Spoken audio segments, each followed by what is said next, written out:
In this video, we'll cover the 2-point latch and handle replacement. Before you begin, please check to make sure the following parts are included in the kit: 2-point latch assembly, padlocking handle, 8 1/4 by 0.75 bolts, and 4 number 1024 by 0.5 bolts. The tools you will need are a T30 Torx screwdriver or T30 driver bit with screwdriver drill, 5/16 wrench or socket, and a 7/16 wrench or socket. Step 1. Remove existing hardware. With the hatch open, remove the fasteners that hold the latch to the inside cover with a T30 torque driver. Be careful to hold the latch against the cover while you remove the final bolts. Remove the latching system.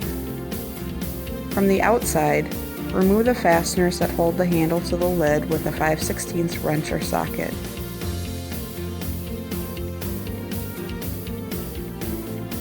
Step 2. Replace hardware.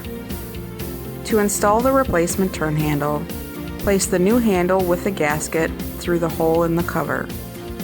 Once the handle is fully seated, carefully screw in the number 1024 bolts through the holes in the handle flange. Tighten them with a 5/16 socket. Next, with the cover open, align the internal latch with the external latch bar and push the latch system through the door. Loosely install the screws. Then tighten with the 5/16 socket. Step 3. Operation test. Test the handle to ensure proper operation. Open the hatch and close it.